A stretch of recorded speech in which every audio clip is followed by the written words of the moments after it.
Salut tout le monde, c'est Roswell. Troisième épisode du top 5 des héros 4 étoiles par couleur et on va aujourd'hui s'attaquer aux héros verts. Et chez les héros verts, à la cinquième position, j'ai placé Peters. Peters qui est un voyou, donc on le répète encore une fois, un certain pourcentage de chances d'esquiver les dégâts des compétences spéciales. C'est un héros rapide, il a 643 d'attaque, ce qui est pas mal dans la moyenne, on va dire, pour un 4 étoiles. 641 de défense, c'est plutôt pas mal, et 1113 de PV, c'est aussi plutôt pas mal.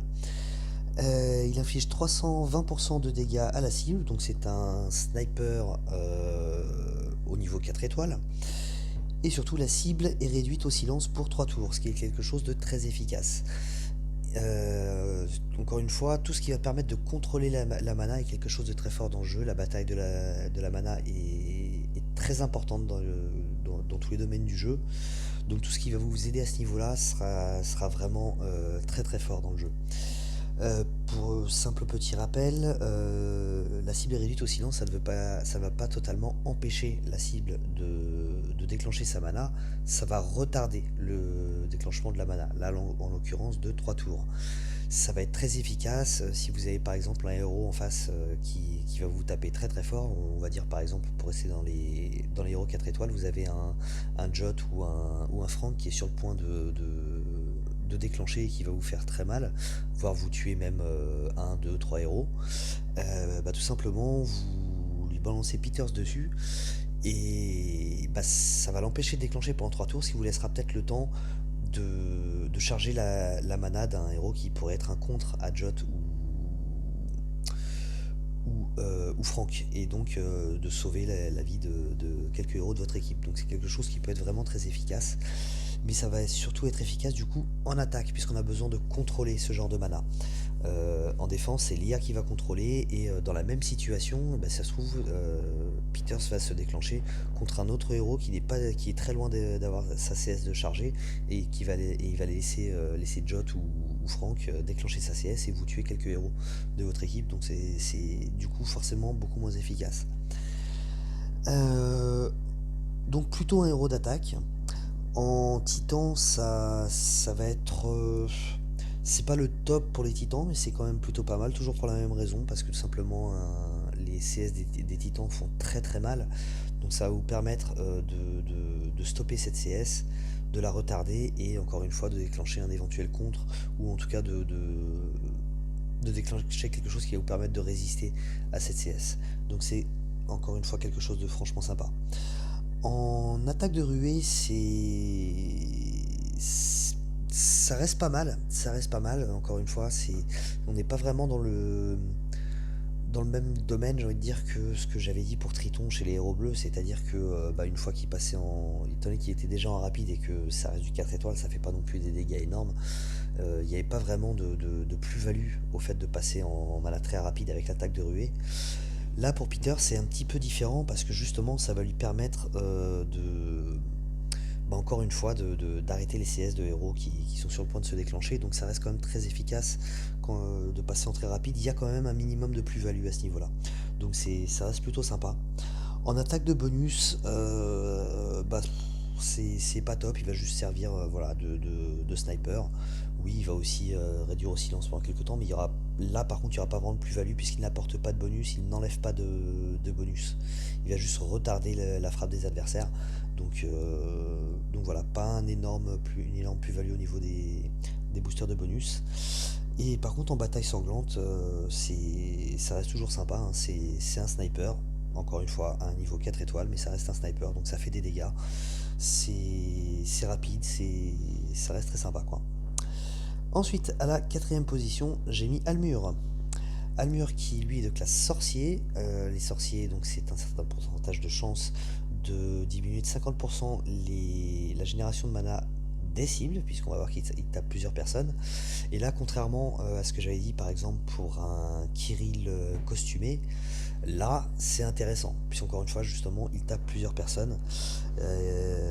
Pour être exact, il inflige 150% de dégâts à la cible et aux ennemis proches. Donc 3 personnes qui peuvent se retrouver avec moins 50% de génération de mana, c'est franchement pas négligeable. Donc c'est pour lui une classe qui est assez intéressante. Une mana rapide, ça on l'a dit, il a 626 d'attaque, ça pourrait être mieux, c'est pas trop faible non plus, mais ça pourrait franchement être mieux. 648 de défense, c'est plutôt pas mal, et 1262 de PV, c'est carrément bien pour du 4 étoiles, c'est franchement fort. Donc on l'a dit, il inflige 150% de dégâts à 3 personnes. Il réduit la santé maximum de la cible et des ennemis proches de 75. La santé maximum ne peut pas descendre en dessous des 30% de la santé maximum d'origine. Alors ça a l'air pas énorme comme ça, et c'est pas énorme, hein, 75, mais mine de rien, c'est pas négligeable non plus, parce que c'est une mana rapide, donc, et en plus c'est un héros qui est quand même assez résistant, donc il a quand même des chances de pouvoir déclencher plusieurs fois, et du coup de réduire quand même pas mal la santé maximum. C'est quand même franchement sympa, ça va aider ses coéquipiers à se débarrasser des adversaires, quoi. Donc c'est quand même quelque chose de bien. Et surtout, et c'est là pour moi le principal de sa CS, la défense de la cible et des ennemis à proximité contre la nature est réduite de 54% pendant 4 tours. Encore une fois, hein, on l'a déjà vu pour Frida, pour Evelyn, pour ce genre de héros, c'est quelque chose qui est très très fort, surtout en attaque. Dans un mono, ça va être vraiment énorme, et ça va être un des persos principaux de votre mono, hein, et à tous les niveaux, que ce soit en 4 ou en 5 étoiles, il n'y a pas de souci. Si vous n'avez pas Evelyn, vous emmenez Almur, et il fera tout aussi bien le travail. En plus, encore une fois, il reste quand même assez résistant pour un 4 étoiles. C'est pareil, contre les titans, ça va être très très fort. Dans tous les domaines de l'attaque, en règle générale, ça va être très très fort. C'est un peu moins intéressant en défense, mais c'est pas ridicule non plus, parce qu'il reste quand même assez résistant. Il va attraper 3 personnes, il va réduire leur santé maximum, et par contre il y aura beaucoup moins d'intérêt à la réduction de défense contre le vert, puisque dans une défense, encore une fois, je ne conseille vraiment pas de mettre des doublons, donc de mettre un autre vert.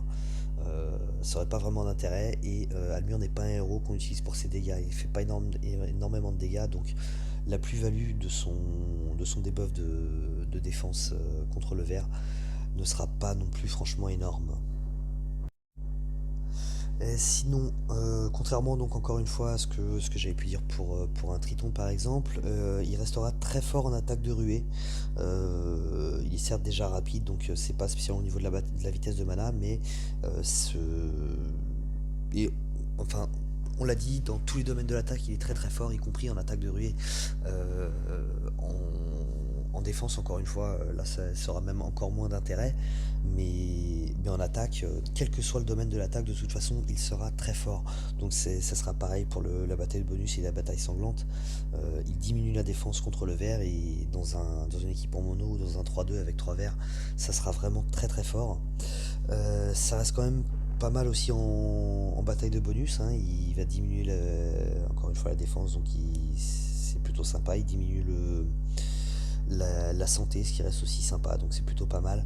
Euh, cette partie-là, la diminution de la santé, n'a pas spécialement d'intérêt au niveau de des batailles sanglantes, puisque de toute façon les héros ne récupéreront pas de PV puisqu'il n'y a pas de heal, mais tout le reste très très efficace. Donc vraiment un excellent héros dans tous les domaines de l'attaque, et que ce soit au niveau 4 ou 5 étoiles. Ensuite, à la troisième position, j'ai placé Melendor, et plutôt Melendor costumé. Alors encore une fois, j'avais dit que je faisais pas une énorme différence entre les héros avec ou sans costume. Ce sont généralement deux façons différentes d'utiliser le héros. Là, c'est pas totalement vrai. C'est pas totalement vrai, parce que sans le costume, bon, déjà on va s'arrêter un petit peu on va prendre les choses dans l'ordre.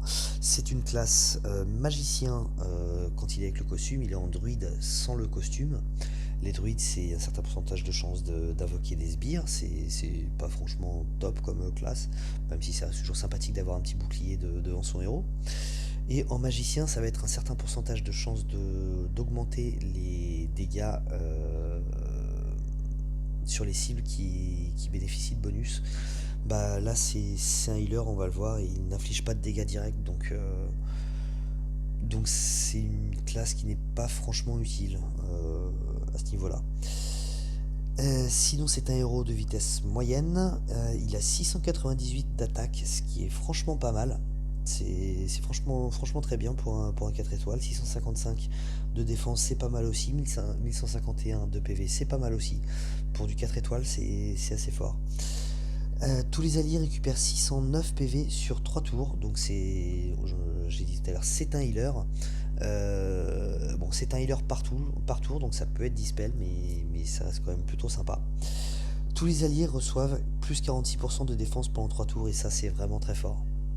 Il va vraiment aider à la survie de tous ses alliés, et c'est vraiment le genre de compétence qui apporte beaucoup à un healer, quoi. Il va vraiment être. Ça le rend assez complet en fait. Ça le rend assez complet puisque le healer a pour but en soi de défendre ses alliés avant tout. Et enfin, et c'est personnellement ce que je préfère chez Melendor costumé, et c'est pour ça que j'utilise vraiment beaucoup, c'est qu'il retire les bonus de tous les ennemis. Alors on l'a vu, il y a un héros comme Sonia qui fait la même chose, sauf que bah, lui a l'avantage justement de ne pas avoir à frapper. Je pense particulièrement quand on attaque une équipe avec un renvoi de dégâts, avec du Boril en tank, comment elle s'appelle, Sonia, du Sif et ce genre de choses là. Sonia peut du coup se retrouver à devoir se suicider pour enlever les bonus ce genre de bonus de défense. Si par exemple bah, le puzzle fait qu'on s'est déjà débarrassé des ailes, du coup il reste plus que le tank et les deux flancs, et du coup les trois bénéficient du renvoi de dégâts. Et ben vous êtes obligé d'en taper un des trois pour enlever le bonus de défense quand vous utilisez Sonia, alors qu'avec Melendor vous n'êtes pas obligé de taper, vous déclenchez Melendor et bah, ça retire le bonus de défense, la contre-attaque là en l'occurrence, sans que ça porte préjudice à Melendor. Donc c'est pour ça que moi personnellement, quand il s'agit de retirer les bonus des ennemis, je préfère utiliser Melendor et un soigneur en règle générale. Donc c'est un héros qui est très fort, qui est assez résistant. Je l'utilise personnellement vraiment encore à tous les niveaux, quoi, que ce soit en 4 ou 5 étoiles, je vais prendre Melendor si j'ai besoin d'un retrait de bonus. C'est plutôt pas mal. En attaque de ruée, ça va être très fort puisqu'il va faire tout ça en très rapide. Donc beaucoup de survivabilité pour tout le reste de son équipe. En booster de bonus, bah, il va donner un bonus de 46% à tous ses alliés, et en plus il va retirer les bonus des adversaires, donc c'est très très fort. Euh, En bataille sanglante, forcément c'est un healer, donc ça devient beaucoup moins intéressant. Euh, on peut éventuellement, c'est pas non plus complètement ridicule de l'emmener pour le bonus de défense et le retrait des bonus des ennemis, mais c'est quand même s'enlever une force de frappe. Donc au choix, on va plutôt prendre quelqu'un d'autre, mais ça peut être pas ridicule quoi, si on a absolument besoin d'emmener un retrait de bonus. Donc voilà, vraiment un très très bon héros, Melendor, que j'utilise encore vraiment beaucoup. D'ailleurs, je l'utilise dans mon mono vert. Ensuite, à la deuxième position, j'ai mis Buddy. Alors là, petite parenthèse. À cette position, j'ai beaucoup hésité entre Buddy et Cashrek. Euh, Petit spoiler, donc Cashrek ne sera pas à la première position. Cashrek n'est pas dans ce top 5, mais en soi, il mériterait d'y être. Simplement, j'avais pas envie de mettre deux tanks dans le top 5. C'est pour ça que j'ai choisi entre les deux, que finalement j'ai mis Buddy, mais j'ai pas inclus Cashrek. En soi, je pense que que Cashrek, pardon, est sans doute un meilleur héros que Peters par exemple. Mais voilà, j'avais un choix à faire et j'avais pas envie de mettre deux titans, donc j'ai fini par opter pour Buddy, qui est plus polyvalent, on va voir ça. Buddy, c'est donc une classe de ranger, donc les rangers, c'est un certain pourcentage de chance d'éviter les bonus défensifs, y compris les contre-attaques, ce qui est quand même toujours sympathique. Surtout que bah, c'est un héros, on va le voir, qui tape sur 3 personnes, donc ça évite qu'il se suicide s'il y a un renvoi de défense en face, hein. Si par exemple on attaque en vert et en face il y a un Boril en contre-attaque, en tank, pardon, bah si on déclenche Buddy alors que Boril que Boril s'est activé, il a toujours cette chance avec sa classe de pouvoir ne pas se suicider tout simplement. C'est une vitesse de mana moyenne. Il inflige 531 de dégâts, donc c'est faible, c'est franchement faible, mais encore une fois, c'est un tank et la stat de dégâts n'est pas obligatoirement la stat qu'on va regarder en priorité pour un tank. On va plutôt regarder la défense, et là en défense il est à 690, qui est franchement très bien pour un 4 étoiles, et 1323 de PV, là on est vraiment très très bien pour du 4 étoiles, c'est le genre c'est une stat qui serait une stat moyenne hein, chez un 5 étoiles, donc c'est franchement intéressant. Sinon il inflige 205% de dégâts à la cible et aux ennemis proches. Il invoque un sbire lutin pour le lanceur et les alliés proches avec 10% de PV et 10% d'attaque hérité du lanceur. Donc pour l'attaque c'est un peu anecdotique, mais pour les PV c'est plutôt pas mal. Ça fait des sbires qui sont quand même assez résistants, puisque la stat de PV de Buddy à la base est vraiment bien. La cible et les ennemis proches reçoivent moins 24% d'attaque pour 3 tours. Donc là aussi ça protège quand même ses alliés à proximité. Enfin, ça protège ses alliés même tout court, pas juste les alliés à proximité. Et enfin la cible et les ennemis proches reçoivent moins 34% de défense pour 3 tours.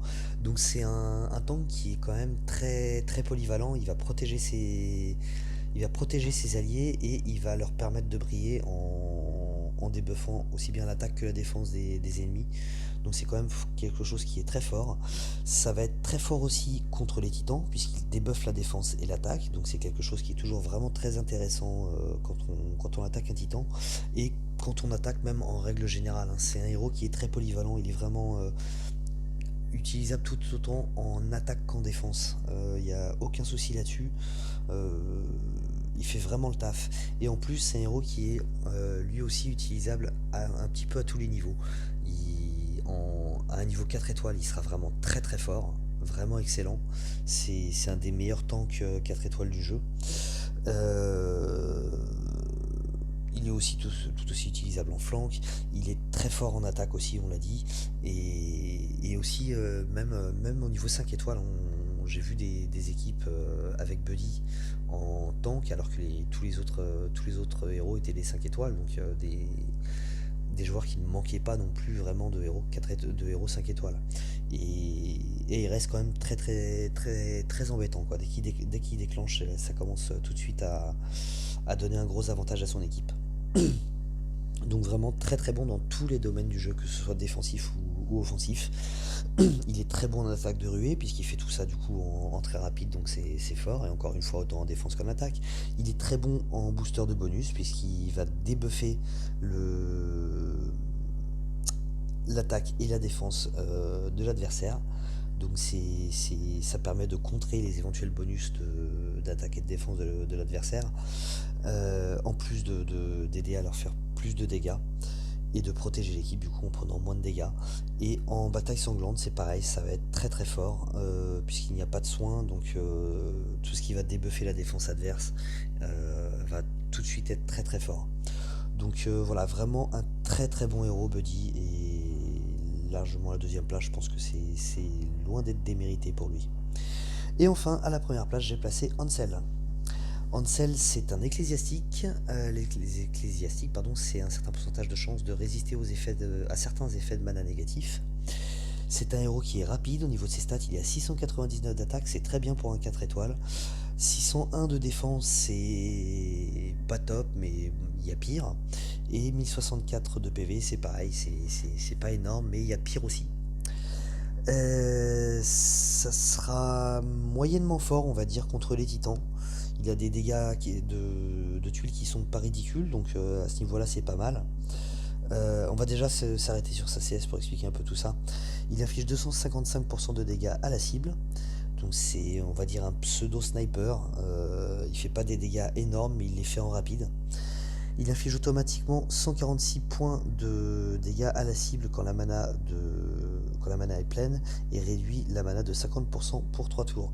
Donc c'est 255% de dégâts auxquels il faut rajouter pardon, ces 146 points de dégâts. Donc c'est pas négligeable non plus, hein, ça fait quand même des dégâts. Ça fait mal à une équipe. Et surtout, bah, du coup, ça permet de contrôler un petit peu la mana de l'adversaire. Et ça, encore une fois, c'est vraiment quelque chose de très très fort et que moi personnellement, je recherche beaucoup ça. Le lanceur ensuite reçoit 74 de défense contre les compétences spéciales pendant 3 tours. Ça lui donne une grosse survivabilité. C'est quelque chose qui est toujours très fort aussi. Donc on l'a dit, contre les titans, c'est pas le top des héros, mais c'est pas ridicule non plus, plutôt pas mal. En attaque, ça sera toujours très fort. Encore une fois, ça permet de contrôler la mana adverse. Donc dans une attaque, c'est toujours vraiment excellent. Plus dans une attaque que dans une défense. Et en défense, et ben, encore une fois, c'est un 4 étoiles. C'est pas un 4 étoiles qui a des stats défensives vraiment énormes. Donc ça sera très utilisable dans une défense de niveau 4 étoiles. Mais dès qu'on va commencer à rencontrer des 5 étoiles, ou qu'on aura des 5 étoiles, on aura certainement mieux à mettre que Hansel. Et sinon, donc en attaque de ruée, c'est très fort. Ça fait des dégâts tout en contrôlant la mana de l'adversaire. Donc même s'il est déjà rapide, ça garde quand même une belle plus-value. En booster de bonus, il se donne un boost de défense, un bonus de défense en fait contre les compétences spéciales. Donc ça va lui permettre de taper assez fort. Et enfin en bataille sanglante, c'est pareil, ça fait des dégâts, ça contrôle la mana, c'est vraiment très fort à tous les niveaux, quoi. Que ce soit en 4 ou en 5 étoiles en attaque, il n'y a pas de souci, on peut l'utiliser. En défense, ce sera encore une fois moins fort au niveau de la défense, mais voilà, c'est vraiment un très très bon héros et je pense que c'est certainement le meilleur héros vert chez les 4 étoiles. Donc voilà, c'est tout pour moi pour ce top 5 des 4 étoiles verts. Comme d'habitude, vous me dites dans les commentaires ce que vous en pensez, si vous êtes d'accord ou pas avec mes choix, avec mon classement. C'est aucun souci à me dire que vous n'êtes pas d'accord avec ça. Au contraire, c'est le but de ces vidéos là, c'est d'en débattre, c'est toujours très intéressant. Et ça permet moi aussi parfois de me faire une meilleure idée sur certains héros. Donc voilà, allez, à plus, ciao.